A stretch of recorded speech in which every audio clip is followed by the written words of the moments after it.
I'm very excited to bring together students, faculty, and staff for today's conversation with Dr. Jim Rebesco and Dr. Sumi Lee about AI literacy, an issue that's rapidly shaping how we teach, learn, and prepare for the future of work. This event is designed as an open, campus-wide dialogue that connects academic innovation with real-world practice and institutional leadership. Before we begin our conversation, we're honored to have our provost, Dr. Clifton Jones, join us to share opening remarks and frame today's discussion within the university's broader academic vision. Please join me in welcoming our provost.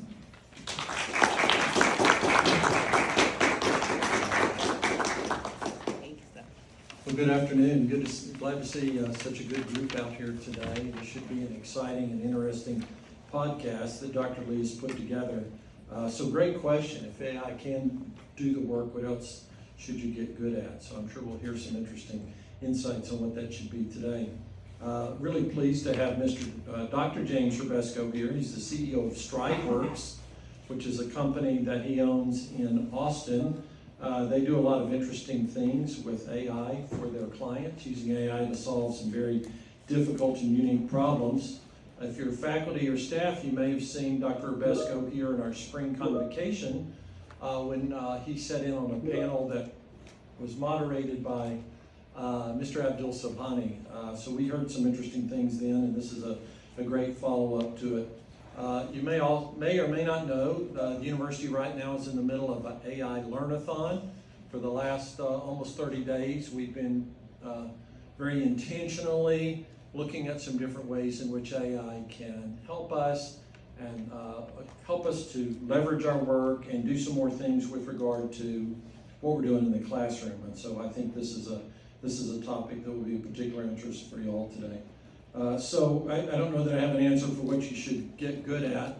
My short answer would be everything, because the more you have, the more agile you'll be.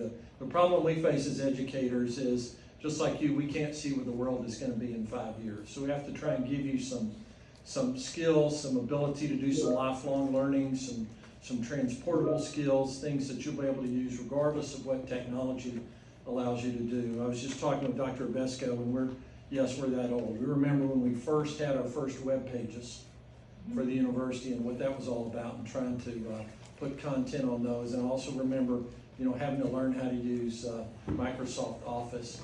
Well, this is a similar sort of technological revolution with AI, but it's a much more significant one in many ways, and it's coming at us much faster. I saw a news article the other day talking about the impact of AI on the job market, which some of y'all may have some passing interest in. And the point was, for those individuals who find themselves being displaced, and there are some of those, due to the fact that they don't have strong AI skills, the article made the point that if that happens to you, it's going to be difficult getting back into the marketplace, getting back into a job at the same level of authority and the same level of pay, because you'll be competing again for the job you were just found to not be ready for.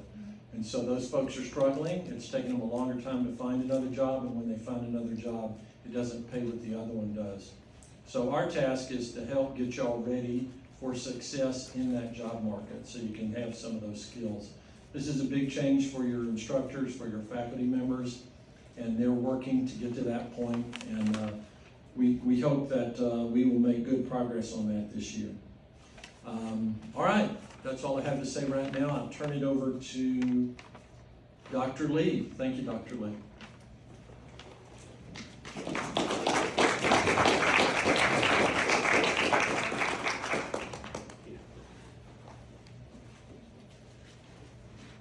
Okay, thank you very much for the remarks, Provost Jones.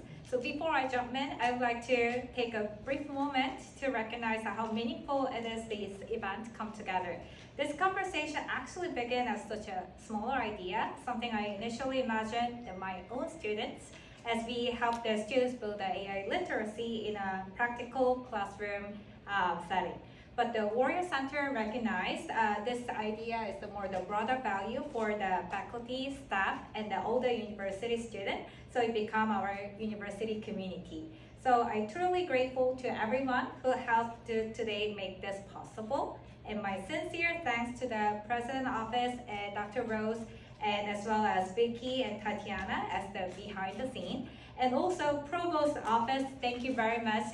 And also Provost Jones for all the support, encouragement, and leadership. And thank you as well for the Warrior Center for the helping, initiating the conversation. Mr. Yoonjae Jang for the incredible care, for the efforts that we went to making this today happen. And on a personal note, I especially grateful to my chair, Dr. Brad Armand, and then James Lumpkin from COBA, always supporting this idea like this. And also my students, thank you for coming, and all the faculty members and staff members. So I deeply thank for everything. So let's start here. As AI takes on more and more the execution, which human abilities become more valuable or not less. I especially love your perspective because you are not just watching this happen from the outside, but you are building the AI systems that you have to work in high stakes, real world environments.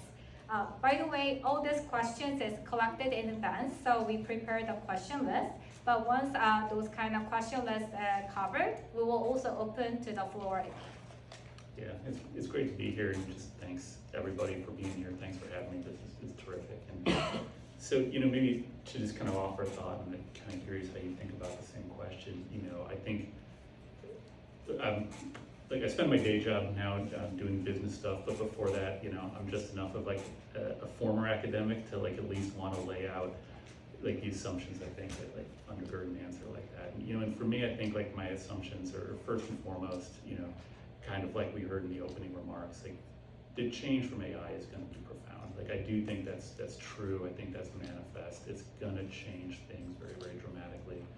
And then kind of my second assumption is that all of us, very much myself included, need to have kind of a deep sense of humility about certainty about what direction it's going to go in. So, as a failed physicist, I'd say we know the amplitude pretty clearly. It's going to be big, but we maybe don't know the vector direction. We don't know quite where it's going. And so, with that kind of as the two assumptions, I'll kind of maybe offer a thought, which is that if we were here in the 1800s, we might have been talking, we wouldn't be here, right? Because, education was kind of limited to, education existed to educate clergy and a very small number of gentlemen scholars, independently wealthy folks. This entire concept wouldn't even existed. So I guess we wouldn't have been sitting here, but hypothetically, if we were, this would be a nation of farmers. We would be, 99% of all of us would be there simply farming. And so then if we put an internal combustion engine in the middle of the room and said, hey, what's this gonna do to everybody? We would have probably figured out some stuff. We would have said, hey, maybe I don't need a horse to plow a field, or maybe I don't need this and that. But we would never have said, well, Joe Rogan will exist in 200 years, right? But truly, that's part of that. The internal combustion engine prompted an industrial revolution, which meant that the job market completely changed. You didn't need everyone to be farmers. You could have people do things. Knowledge work didn't exist as a concept. It's an ahistorical concept, and so, and a multi-billion-dollar entertainment industry exists because of the internal combustion engine. And I think it's safe to say that none of us would have called that if we were just kind of trying to predict that 200 years ago. So, okay, I've gotten the kind of the postulates, the givens, out of the way. And so to kind of go back to your core question, I'd say first and foremost, the kind of the skill is kind of idea of agency. And you and I were chatting before we started here, right? And both of us were kind of sharing thoughts about how we personally have been using AI to do things in our personal lives, in our professional lives, and and kind of what we kept going back to, right, was that it was enabling us to do more with less. It was enabling us to bring our ideas, our desires, our things, to volition and fruition. And I think that's the most exciting thing about this to me. Like when we talk about skills, you know, there's kind of like the complement of like, where do you drive those skills? And like the really exciting thing about this is that like, there's probably been no better time in history where if you have an idea, if you have a vision, if you have something that you want to do and drive an effect in the world, it's never been cheaper and it's never been easier to start to make that a reality. And I think that's like, that's the core nugget of this. So I'm curious to kind of hear your thoughts on that as well. Yeah, I think what you cover is really important, and AI is just not to replace the what we have done it, but it's just to open the doors that how we can be more productive and then work in a different way, and so that's how the change in our work style and the lifestyle. And just a follow-up question, especially you are in the work for the more high stake environments. I'm wondering, what does the human role become most essential, like during the defining the problem or verifying the output? We talked about it already, or the making the final decision. Yeah, it's a great question, and so I think there's a role for people in all three of those. You know, I think we talked a little bit about like defining the problem. And when I say agency, like that's exactly what it is. Like, what do you want? What do you want to do? Like, why is it important? Why does it matter? And like that's critical. You know, the third part too, I think like making the final decision. So, you know, myself personally, like where we spend our time in my day job, like we spend our time working with folks in highly regulated industries in the national security space. And, you know, there are legal, moral, and ethical considerations in a lot of those industries, and there's a very, very important role for the human being to play at the end of those processes, you know, and I think the metaphor that I would use, and the analogy maybe would be a better way of saying it, is that, you know, as you continue to build out these agentic AI frameworks, you know, you would think of them as a staff or as a team. And, you know, just like in the real world, if you've got a team of human beings, you know, you are responsible and you're accountable for what that team does. It's no different. And so, you know, in the same way that it would be a terrible, terrible excuse to say like, well, I'm not responsible, that was somebody on my team. Like that doesn't cut it with human beings, and it doesn't cut it with AI either. We had a very interesting conversation before this talk, and I would like to share. It might be helpful for everyone. So Jim gave me very insightful idea how I can have the better productivity for the next step. So I also work with the AI almost every day, almost all the time. But that does not mean that AI just do work for me. We just work together. So I work with AI, keep refining, and what Jim does is, after the final product he just approved, he asked to AI again to prompt, how can I have this final product later, so write the prompt. So from that, maybe with the prompt, we can develop better productivity for the next time. So there was a very insightful idea. And let's build on that. A lot of people use AI now, but using it often and using it well are clearly not the same thing. So I love to your perspective here, because in your word, the cost of the shallow thinking is much higher than in everyday use. So what distinguishes someone who is truly skilled at using AI from someone who is simply use it frequently? Yeah, it's an interesting question. Like, I guess maybe like if the core of the question is like, what makes somebody, you know, really good at using AI?